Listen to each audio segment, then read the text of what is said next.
മുതലപ്പുഴയിൽ മണലടിഞ്ഞ് മത്സ്യബന്ധനം തടസ്സപ്പെട്ടതോടെ പ്രതിഷേധവുമായി മത്സ്യത്തൊഴിലാളികൾ. ഹാർബർ അസിസ്റ്റന്റ് എക്സിക്യൂട്ടീവ് എഞ്ചിനീയറുടെ ഓഫീസ് CITU INTUC പ്രവർത്തകർ ഉപരോധിച്ചു. മന്ത്രി സജി ചെറിയാൻ രാജിവെക്കണമെന്ന് CITU പ്രവർത്തകർ മുദ്രാവാക്യം വിളിച്ചു. പ്രതിഷേധം ശക്തമായ പശ്ചാത്തലത്തിൽ സജി ചെറിയാൻ നാളെ മത്സ്യത്തൊഴിലാളികളുമായി ചർച്ച നടത്തും. നിലവിൽ നടക്കുന്ന മണൽ നീക്കത്തിന് വേഗം കൂട്ടാനും ഉദ്യോഗസ്ഥർക്ക് നിർദ്ദേശം നൽകി. ഉപജീവന മാർഗം പൂർണ്ണമായി വഴിമുട്ടിയതോടെയാണ് മത്സ്യത്തൊഴിലാളികളുടെ പ്രതിഷേധം. INTUC പ്രവർത്തകർ എക്സിക്യൂട്ടീവ് എഞ്ചിനീയറുടെ കാര്യാലയം ഉപരോധിച്ചു. ആദ്യമെത്തിയ INTUC പ്രവർത്തകർ ഓഫീസ് ഗേറ്റ് പൂട്ടി റീത്ത് വെച്ചു.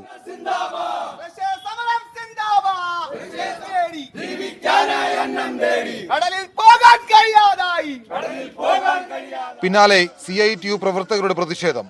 ഭരണം ഞങ്ങൾ നോക്കില്ലെന്നും വകുപ്പ് മന്ത്രി രാജിവെക്കണമെന്നും CITU മുദ്രാവാക്യം.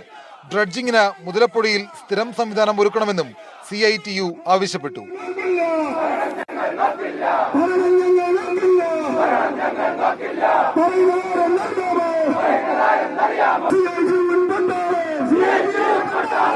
എല്ലാ വർഷവും ഡ്രഡ്ജറിനെ തേടിയടക്കാൻ പറ്റില്ല.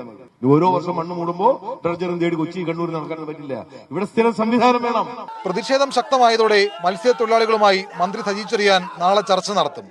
മനുഷ്യ സഹജമായ എല്ലാ കാര്യങ്ങളും മുതലപ്പുഴയിൽ ചെയ്യുന്നുണ്ടെന്നാണ് സർക്കാർ വിശദീകരണം. അതിനിടെ പുഴയിലടിഞ്ഞിട്ടുള്ള മണൽ നീക്കം വേഗത്തിലാക്കാനും മന്ത്രി നിർദ്ദേശം നൽകി. നിലവിൽ 2000 ക്യൂബിക് മീറ്റർ മണലാണ് നീക്കം ചെയ്യുന്നത്.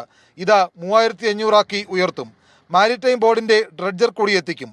മുതലപ്പുഴയിൽ ശാശ്വത പരിഹാരമുണ്ടായില്ലെങ്കിൽ ഈസ്റ്ററിന് ശേഷം ശക്തമായ പ്രതിഷേധത്തിലേക്ക് പോകുമെന്ന മുന്നറിയിപ്പും മത്സ്യത്തൊഴിലാളികൾ നൽകുന്നു. ഷിജോ കുര്യൻ, മീഡിയ 1, തിരുവനന്തപുരം.